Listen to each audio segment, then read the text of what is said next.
জাতীয় স্মৃতিসৌধে ৭১-এর শহীদদের প্রতি গভীর শ্রদ্ধা জানিয়ে প্রথম কর্মদিবস শুরু করলেন প্রধানমন্ত্রী তারেক রহমান। প্রথমে সরকার প্রধানের পক্ষ থেকে, পরে মন্ত্রিপরিষদ সদস্যদের নিয়ে অর্পণ করেন পুষ্পস্তবক। এরপর বিএনপি প্রতিষ্ঠাতা ও সাবেক রাষ্ট্রপতি জিয়াউর রহমান এবং সাবেক প্রধানমন্ত্রী খালেদা জিয়ার সমাধিসৌধে শ্রদ্ধা নিবেদন করেন নতুন সরকারের সদস্যরা। রুহের মাগফিরাত কামনায় শামিল হন দোয়া ও মোনাজাতে। আগামীর অগ্রগতির ভিত্তি আনোয়ার ইস্পাত, স্ট্রংগেস্ট স্টিল সিন্স 1978। শপথ নেয়ার পরদিনই সাভার জাতীয় স্মৃতিসৌধে হাজির নবাগত প্রধানমন্ত্রী তারেক রহমান, সাথে পুরো মন্ত্রিসভা। ৭১-এর শহীদদের প্রতি শ্রদ্ধা জানান তিনি। কিছুক্ষণ নীরবে দাঁড়িয়ে স্মরণ করেন বীর শহীদদের।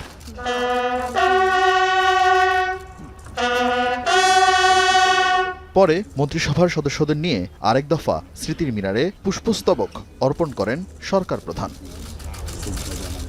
ফেরার পথে তিন বাহিনীর সদস্যদের সালাম দেন প্রধানমন্ত্রী তারেক রহমান, যা বাংলাদেশে রীতিমতো বিরল দৃশ্য। রীতি মোতাবেক রোপণ করেন একটি পারিজাত গাছের চারা। এরপর স্মৃতিসৌধের পরিদর্শন বইয়ে স্বাক্ষর করেন তিনি। লিখেন, স্বাধীনতা অর্জনের যুদ্ধ থেকে ২৪-এর গণঅভ্যুত্থানে শহীদ সবার প্রতি তিনি নিবেদন করছেন গভীর শ্রদ্ধা। সেখান থেকে জিয়া উদ্যানের পথে রওনা হন প্রধানমন্ত্রী, কিন্তু সরকার প্রধানের চলাচলের জন্য বন্ধ ছিল না কোনো সড়ক। যানজট এড়িয়ে জিয়া উদ্যানে পৌঁছান নতুন সরকার প্রধান ও মন্ত্রিসভার সদস্যরা। সাবেক রাষ্ট্রপতি ও বিএনপির প্রতিষ্ঠাতা জিয়াউর রহমান ও সাবেক প্রধানমন্ত্রী খালেদা জিয়ার সমাধিতে পুষ্পস্তবক অর্পণ করেন দেশের ১১তম প্রধানমন্ত্রী। এরপর মন্ত্রিসভার সদস্যদের নিয়ে শরিক হন দোয়া ও মোনাজাতে।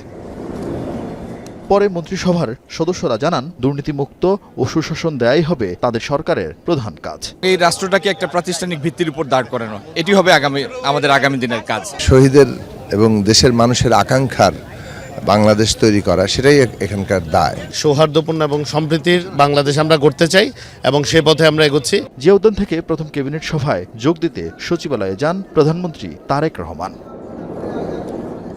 আরফিন শাকিল, যমুনা নিউজ, ঢাকা।